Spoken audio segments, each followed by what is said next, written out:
Afternoon sa lahat ng viewers, mostly yung taga dire sa Butuan.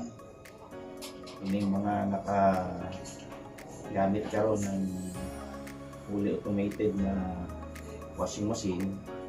So problem lagi nato dire is ang tubig inay pressure. So kung ang gamit nato is fully automated washing machine, tapos yung tubig is mahina ang pressure.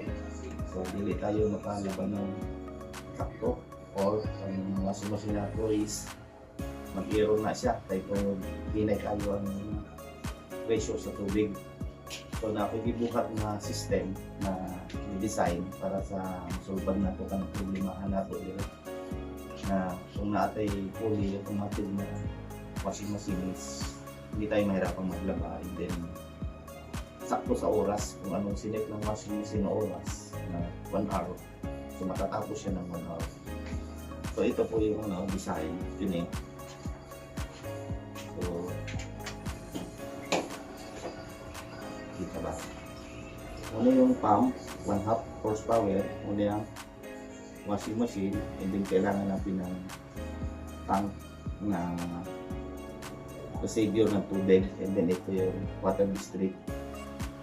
So ipakita ko sa inyo yung actual yung ginawa kong ito para mas masarta na ito yung kanyang operation sa paglalaba na hindi na tayo mabitin yung maglaba ka sa buntag o sa gabi ito maghihinay kayo ang tubig, hindi kayo ang pressure ng tubig.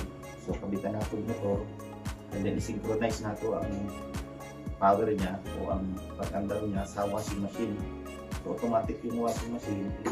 So magsisync lang sa kanya kung yung washing machine is mangayong tubig. So pag click niya sa iyahang valve, aandar yung pump, and then supply niya ng tubig.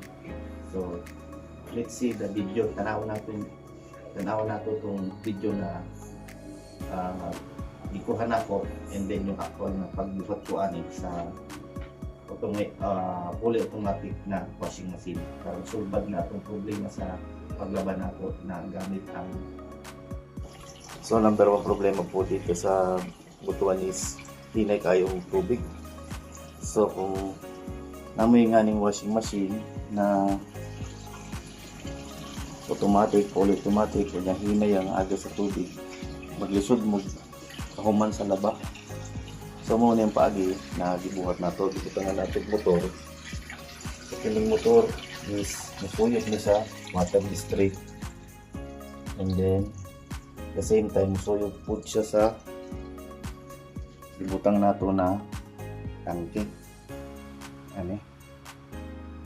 Ibutang tong grab dre para sa makargahan. So ang pagkargaan ng tangke during karga ng washing machine is pwede nato siyang labayan. Kining pipe na ani, hose na ani is paingon dire sa washing machine. So kining isa is paingon sa sulod sa tangke.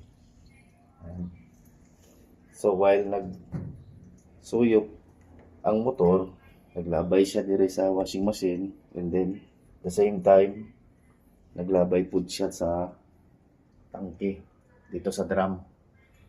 So maka-stack ta permanente. Ayan ang tubig So paspas na yung paglaban nato.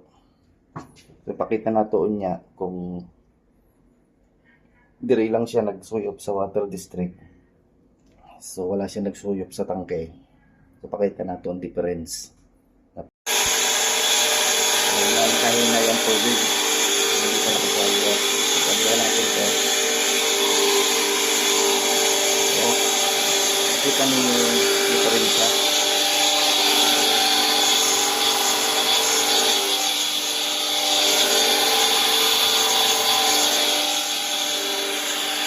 Tanaw.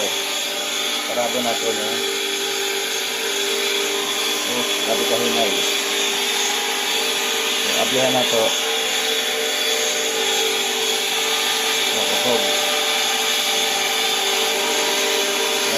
Hinay kayo ang tulog. Dati receiver tank, tapos